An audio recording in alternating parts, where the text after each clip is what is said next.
오늘 성경 말씀은 요한복음 11장 45절부터 57절에 있는 말씀입니다. 요한복음 11장 45절부터 57절에 있는 말씀.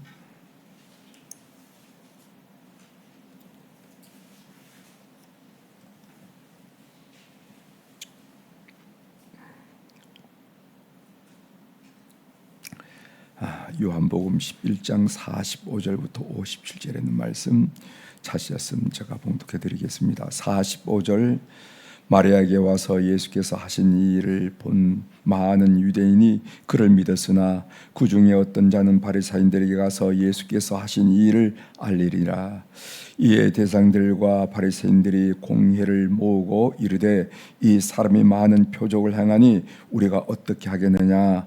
만일 그를 이대로 두면 모든 사람이 그를 믿을 것이요 그리고 로마인들이 와서 우리 땅과 민족을 빼앗아 가리라 하니 그 중에 한 사람이 그 해의 대상인 가야바가 그들에게 말하되 너희가 아무것도 알지 못한도다. 한 사람이 백성을 위하여 죽어서 온 민족이 망하지 않게 되는 것이 너에게 유익한 줄을 생각하지 아니한도다 하였으니 이 말은 스스로 함이 아니요 그 해의 대제사장이므로 예수께서 그 민족을 위하시고 또 그 민족만 위할 뿐 아니라 흩어진 하나님의 자녀를 모아 하나가 되게 하기 위하여 죽으실 것을 미리 말함이라. 이날부터는 그들이 예수를 죽이려고 모의하니라. 그러므로 예수께서 다시 유대인 가운데 드러나게 다니지 아니하시고 거기를 떠나 빈들 가까운 곳인 에브라임이라는 동네에 가서 제자들과 함께 거기 머무시느니라. 유대인의 유월절이 가까움에 많은 사람이 자기를 성결하게 하기 위하여 유월절 전에 시골에서 예루살렘으로 올라갔더니 그들이 예수를 찾으며 성전에 서서 서로 말하되 너희 생각에는 어떠하냐. 그가 명절에 오지 아니하겠느냐 하니 이는 대상들과 바리새인들이 누구든지 예수 있는 곳을 알거든 신고하여 잡게 하라 명령하였음이라. 아멘. 57절까지 읽겠습니다.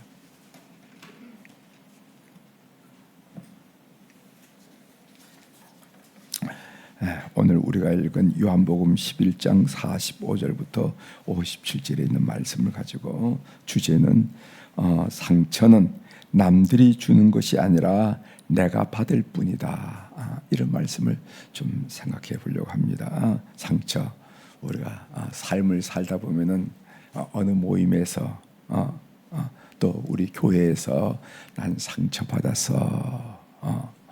왜 그 모임 안 나가? 난 싫어, 상처받았어. 뭐 이런 이야기를 우리가 주로 하잖아요. 도대체 그런 상처의 근원은 어떻게 되는 것인가? 그 상처는 문자 그대로 남들이 주는 것인지 아니면 내가 받는 것인지 함께 말씀을 통해서 묵상한 내용을 나누고자 합니다. 저도 상처를 받아요. 저도 상처를 받습니다. 그런데 저의 경우를 가만히 따져보면은 은혜가 충만할 때는 다른 사람이 뭐라고 해도 상처가 되지 않더라고요. 내가 은혜가 충만하면, 다른 말로 말하면 마음의 여유가 있으면은, 또 다른 말로 신앙적으로 말하면 은혜가 충만하면은 다른 사람이 뭐라 하더라도 그게 그렇게 상처가 되지 않아요. 하나님께서 나의 약점을, 나의 부족한 점을 저 사람의 입을 통해서 말씀하고 계시거나 하면은 더 은혜가 되고 감사가 되고 깨닫게 되고 이런 경험을 하게 됩니다. 그러나 은혜가 고갈되면은 대수롭지 않은 말 한마디에 상처를 받게 되고 힘들어하게 되는 저 자신의 모습을 발견하게 됩니다. 그냥 지나치는 말인 것 같은데 그게 그냥 내 마음에 딱 걸려가지고 그게 나를 힘들게 하고 그것도 우리가 말하면 상처가 되는 그런 경우가 있더라 한 얘기죠. 그냥 지나쳐도 될 말을 마음이 꼬부라지니까 걸리더라고요. 그래서 상처는 남들이 주는 것이 아니라 내가 받을 뿐이다. 더 정확히 말하면은 은혜가 고갈되면은 대수롭지 않은 말 한마디에 상처를 받게 되더라 한 얘기를 먼저 말씀을 드린 것입니다. 우리 한번 본문을 보도록 하겠습니다. 본문은 나사로를 살린 이후로 예수님을 죽이려고 모의한 내용입니다. 여러분 뭐 복음서를 보면 다 그렇죠.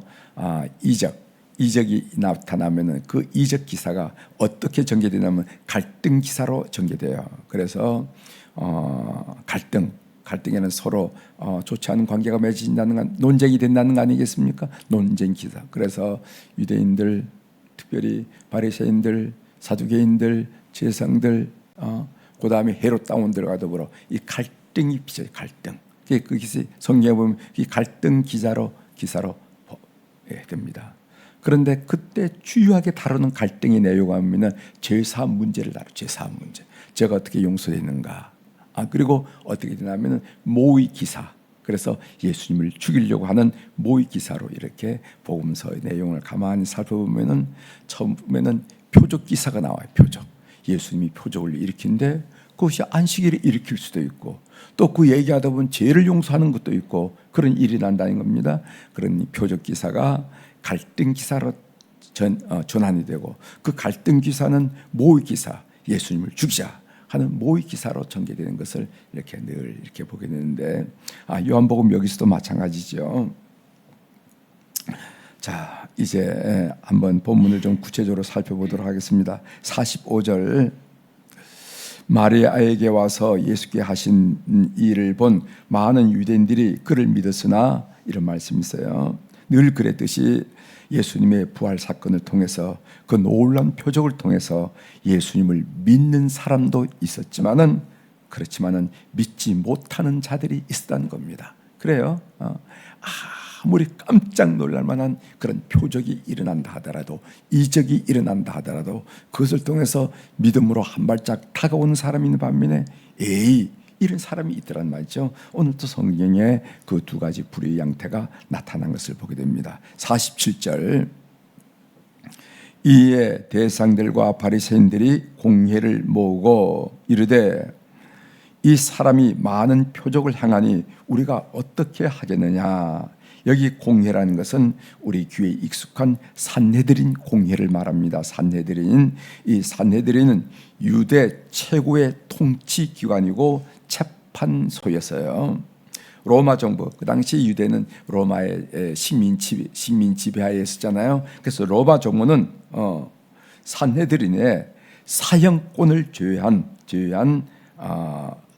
제한적인 권한을 부여했습니다. 이 로마 통치 방법이 아닙니까? 각 속주마다 전체 무슨 세금을 로마 정부에 내는 일들, 그다음에 사형을 시키는 이런 중요한 일들, 이런 일들은 로마 중앙 정부가 딱 정하고 나머지 속주는 그 민족끼리 하라는 거예요. 지들끼리 이렇게 해가지고 하는 일. 그래서 총독들이 나가고 이렇게 한 것을 우리가 보게 됩니다. 그래서 로마 정부가 유대도 마찬가지입니다. 사형권이라든가 이런 중요한 고난을 지휘하고는 제한적으로 고난을 줬는데 그들은 예수님이 많은 표적을 행하는 일에 대해서 어떻게 대응하고 대처해야 될지 모여서 의논했다 한 얘기죠. 그 당시 대상이었던 가야바가 지금 제안을 합니다. 무슨 제안을 하냐면은 50절 보겠습니다. 50절 한 사람이 백성을 위하여 죽어서 온 민족이 망하지 않게 되는 것이 너희에게 유익한 줄을 생각하지 아니한도다 하였으니 이렇게 얘기해요. 한 사람이 죽어 민족을 살리게 된다면은 한 사람을 죽이는 게 맞는 거지. 더 유익한 거지 한 이야기입니다. 우리가 종교인으로서는 할 수 없는 이야기죠. 그렇죠? 굉장히 정치적인 발언이죠. 한 사람이 죽어서 민족에게 유익하다 그러면은 그 한 사람 죽이는 것이 당연한 것이지 이런 논리라는 거죠. 이것은 정치인들이 할 수 있는 이야기일지는 모르지만은 정치인이 해서도 안 되죠. 그러나 더더구나 한 영혼을 사랑하고 인간을 사랑할 대지상 가야바 종교인이 이런 말을 해서는 안 되죠. 그런데 이런 말을 하게 된 이유가 있습니다. 그 이유가 뭐냐면은 예수님을 추종하는 세력이 커지게 되면은 그것은 로마 통치권의 위협이 되고 결국 로마 군사력이 개입하게 된다. 이런 얘기입니다. 유대 땅이라는 거 그렇지 않아도 갈등이 많은 그 땅인데 거기에 한 사람이 사람을 몰고 다닌다고 그런다고 그러면은 틀림없이 그것은 로마 정부의 눈에 나타날 것이고 귀에 들릴 것이다. 그러면 로마 군사력이 이 땅에 더 직접적으로 개입하게 될 것이다. 그렇게 되면은 유대 땅과 민족은 엄청난 고난과 어려움을 당하게 될 것이다 하는 것이 대상 가야바의 논리였습니다. 그래서 로마의 분노를 누그러뜨리고 그리고 자신들의 정치 권력을 유지하려면은 예수님을 없애야 된다 이렇게 얘기를 하는 겁니다. 한 사람을 죽이자는 거예요. 그런데 예수님의 죽으심에는 그들이 전혀 알지 못하는 영적인 구속자적 의미가 있었다는 겁니다. 52절 보겠어요. 52절. 그들은 정치적인 발언을 하지만은 그러나 예수님의 죽으심에는 그 이면에는 영적이고 구속사적인 의미가 있다는 겁니다. 52절입니다. 또 그 민족만 위할 뿐이 아니요 그 민족인 유대인을 말하죠. 그 민족만 위할 뿐 아니라 흩어진 하나님의 자녀를 모아 이방인을 말하죠. 흩어진 하나님의 자녀를 모아 하나 되게 하기 위하여 죽으실 것을 미리 말함이라. 그러니까 예수님의 죽으심에는 이런 구속자적 죽음, 그러니까 예수님이 대속제물이 된다 하는 그런 의미를 함의하고 있다 한 얘기죠. 즉 제사장 가야바는 정책인 발언을 했을 뿐인데 그 말에는 하나님의 구속사적 의미를 내포하고 있다라고 성경이 지금 설명하고 있는 것입니다. 그때부터 예수님을 잡으려고 하죠. 57절 마지막 절 보겠습니다. 이는 대상들과 바리새인들이 누구든지 예수 있는 곳을 알거든 신고하여 잡게 하라 명령하였음이라 이런 말씀이 있습니다. 따라서 이제 예수님을 믿으려면은 두 가지를 감수해야 돼요. 두 가지를. 하나는 뭔가 하면은 예수님의 소재지를 신고하지 않아야 됩니다. 이것은 사내들의 명령에 불복종하는 명령 불복종죄예요. 그런데 이 사내들의 명령에 불복종한다는 것은 뭐를 말하는가? 출교, 엑스커뮤니케이션, 출교를 가고 있는. 여러분 중세 때 우리 기독교로부터 출교를 당해도 어떻게 되냐면 출생 신고를 못하고 결혼 신고를 못하고 사망 신고도 못했습니다. 그건 인간이 아니었습니다. 강아지가 뛰어놀다 죽는 거나 마찬가지 인간을. 그러니까 출교라는 것이 그렇게 무서운 거예요. 그런데 그보다 더 오래전에 유대교인으로부터 출교당한다는 유대교로부터 출교당한다는 것은 그 안에 그 공동체 안에 존재할 수 없는 존재가 되는 거예요. 엄청나게 되죠. 요즘도 그런 일들이 많이 있습니다. 이슬람 교회 같은 데서는 우리 기독교를 믿으면은 그 공동체에서 출교를 당합니다. 출교를 당해. 그러면은 그 공동체에서 함께 어울려 살지 못하게 돼. 그런데 오늘 요즘 보면은요 그런 출교를 갈구하고 예수 그리스도를 나의 주님으로 받아들이는 놀란 일들이 그 어려운 중동 땅에도 일어난다, 이슬람 땅에도 일어난다 하는 그런 보고를 우리들이 받게 됩니다. 그 당시 예수님을 믿으려면 어떻게 되는가? 예수님의 소재지를 신고하지 않아야 되는데 이것은 명령 불복종이 되고 이 명령 불복종은 그것은 나아가 출교가 된다. 그래서 출교를 각오해야만 예수님을 믿게 된다 하는 얘기죠. 여러분들은 어떻습니까? 여러분들은 이런 참 좋은 때에 우리는 뭐니 뭐래도 참 신앙생활하기 좋은 때인데 이럴 때일수록 여러분들의 신앙에 증진이 있어야 됩니다. 나태함과 결함이 있어서는 안 됩니다. 하나님의 음성 듣기로 한 말씀 드리겠습니다. 50절 한 사람이 백성을 위하여 죽어서 온 민족이 망하지 않게 되는 것이 너희에게 유익한 줄을 생각하지 아니한도다 하였으니 이것은 이 대상 가야바의 이 말에 대한 이 성경에 나타난 두 가지 의미를 살펴보려고 합니다. 하나는 뭐냐면 정적인 의미죠. 이 정적 의미는 문자 그대로 유대 민족을 위해서 예수 한 사람을 죽이는 것이 유익하다 하는 것이 정적 의미예요. 또 다른 하나는 뭐냐면 영적인 구속자적 의미인데 그것은 한 사람이 죽음으로써 온 인류 유대인과 이방인들을 구속하게 되므로 그 죽음은 유익하다 하는 그런 의미예요. 따라서 이 사건 상황을 어떻게 해석하느냐는 신앙생활에 있어서 굉장히 중요하다.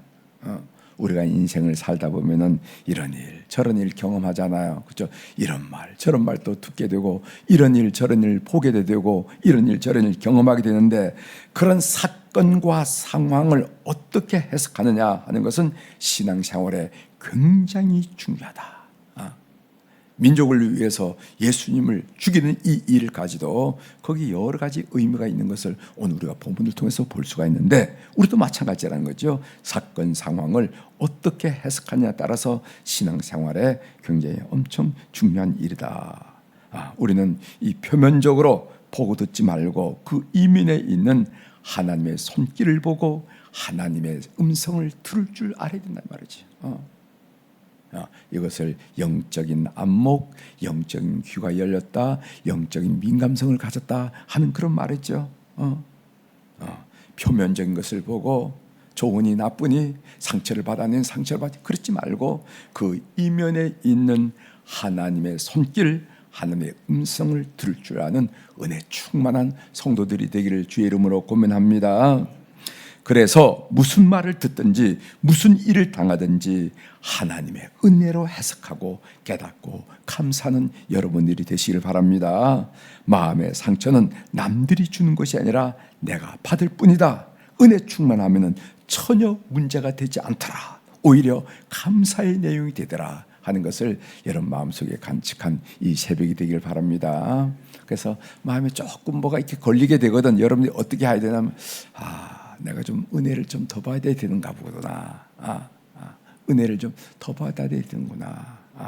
내가 은혜가 떨어지니 이런 말조차도 걸리는구나. 이렇게 해석하는 것이 좋아요. 오히려 은혜 충만하면 여유 있게 웃게 되고, 감사합니다. 그런 말씀해 주셔서 감사합니다. 미처 깨닫지 못하는데 바로 잡아 주셔서 감사합니다. 오히려 감사이네요. 그런 은혜 충만한 성도들이 되기를 주의 이름으로 축원합니다. 기도하시겠습니다. 하나님 아버지, 예수님을 죽이고자 모의하는 과정 중에서 오늘 본문에 두 가지 의미가 나타나는 것을 우리가 확인하면서, 우리가 인생을 살면서 여러 가지 만남, 여러 가지 소리, 여러 가지 사건 사고를 보기도 하고 듣기도 하고 또 말하기도 하게 되는데, 이런 일을 어떻게 우리가 반응하느냐 하는 것이 믿음에 따라 다르더라 하는 것을 우리 인생의 경험을 통해서 나눌 수 있도록 도와주시오니 감사합니다. 대수롭지 않은 말도 내 마음이 이상하게 꼬부라지니까 걸려가지고 시험이 되고 상처가 되고 아픔이 되고 무너짐의 요소가 되는데, 또 어떤 말도 내 마음이 은혜가 되면은, 은혜가 충만하면은 오히려 여유 있게 되고 받아들이게 되고 아멘 하게 되고 고맙다 얘기하게 되고 오히려 악수를 청하게 되는 그런 것들을 경험하게 됩니다. 오늘 이 새벽에 난 우리 모든 교우들 인생을 살아가면서 은혜 충만한 저희들 될 수 있도록 도와주옵소서. 어떤 얘기, 어떤 상황, 어떤 사건이 밀려온다 하더라도 오히려 넉넉하게 하나님의 손길과 그 하나님이 전지시는 그 메시지를 발견하면서 감사하며 주님께 다가가는 우리 성도들이 다 될 수 있도록 은총을 베풀어 주옵소서. 하나님, 오늘 또 우리 사랑교우들이 주님 앞에 1,000번째 헌금을 올려드렸습니다. 눈 밝으시고 귀 밝으신 우리 하나님, 그래서 우리 눈가에 지어진 눈물 자국, 우리 입가에 새어나오는 그 간단하고 또 작은 한숨 소리조차도 주님께서 기억하시고, 아니 그뿐만 아니라 우리가 지나가는 그 생각으로 이런 것이 이루어졌으면 좋겠다 하는 생각의 기도까지도 하나님이 들으시고 역사하신 우리 하나님 아버지, 오늘 이 헌금을 주께서 연락하여 주시옵소서. 이 헌금은, 이 물질은 사연이 있는 물질임을 하나님이 아실 줄 믿습니다. 잠 못 이루는 밤도 있고 굳은 살 베긴 손길도 있고 그리고 이것저것 뛰어나던 발걸음도 새겨져 있는데, 하나님 이 헌금 주께서 받으시고 역사하여 주시옵소서. 주님을 사랑하는 흔적인 줄 믿사오니 주께서 기억하시고 우리 삶의 속속들이 개입하시고 역사하셔서 예수의 이름으로 승리하는 귀한 물질 될 수 있도록 은혜를 베풀어 주옵소서.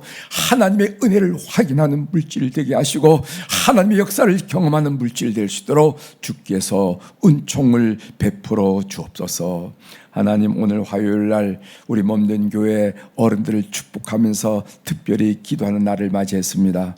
우리 남선교회 모세 남선교회를 비롯한 남자 어른들, 그리고 안나 여선교회를 비롯한 여자 어른들 주님 축복하여 주시옵소서. 그래서 저녁 노을 하루가 마감되어지는 저녁 노을이 그 황홀하고 찬란하고 아름다운 것처럼 삶을 살 때 나이가 점점 들면 들수록 그 삶의 향기가 나타나고 믿음의 열매가 맺히면서 그 소망 중에 멋진 아름다운 그런 삶을 살아나가는 어른들이 다 될 수 있도록 은혜를 허락하여 주옵소서. 세월 가는 것을 아쉬워하면서 원망하면서 섭섭한 마음으로 미워하는 마음으로 그들 가슴이 채워지는 것이 아니라 오히려 감사하고 오히려 소망이 넘치고 오히려 사랑과 여유가 풍성히 넘치는 그런 어른들, 문자 그대로 어른들의 삶이 영이 될 수 있도록 우리 모든 교회 어른들을 축복하여 주시옵소서. 무엇보다도 먼저 하나님 아버지, 연세가 많은 어른들이 영육간에 강건하게 도와주셔서 소망이 넘치게 도와주시고 육신도 강건하여 주님 부르시는 그날까지 몸된 교회에서 예배 생활을 하면서 주님과 가까워지는 그는 은혜를 경험을 할 수 있도록 은총을 베풀어 주옵소서. 하나님, 무엇보다도 그들의 자손들을 축복하여 주셔서 들려진 소문마다 소식마다 기쁜 소식, 아멘이 든 소식, 할렐루야 우리 주님을 찬양하는 소식으로 충만하게 도와주셔서 참으로 귀를 열어 듣는 소식마다 감사가 넘칠 수 있도록 은혜를 베풀어 주옵소서. 오늘 또 하늘의 주권과 땅의 주권을 가진 권세 있는 우리 주님의 그 권세 있는 이름으로 선포합니다. 내 영혼이 잘된 같이 범사가 잘되고 강건한 축복을 우리 모든 교우들이 오늘 또 받아 누리게 도와주옵소서. 오늘 또 예수 이름으로 승리한 날이 되게 하시고 행복한 날이 되게 하시고 감사가 충만한 날이 될 수 있도록 우리의 걸음을 주장하여 주시옵소서. 감사드리며 예수님의 이름으로 기도 올려옵나이다. 아멘. 하늘에 계신 우리 아버지여, 이름이 거룩히 여김을 받으시오며 나라가 임하시오며 뜻이 하늘에서 이루어진 것 같이 땅에서도 이루어지이다. 오늘 우리에게 일용할 양식을 주시옵고 우리가 우리에게 죄진 자를 사하여 준 것 같이 우리 죄를 사하여 주시옵고 우리를 시험에 들게 하지 마시옵고 다만 악에서 구하시옵소서. 나라와 권세와 영광이 아버지께 영원히 있사옵나이다. 아멘.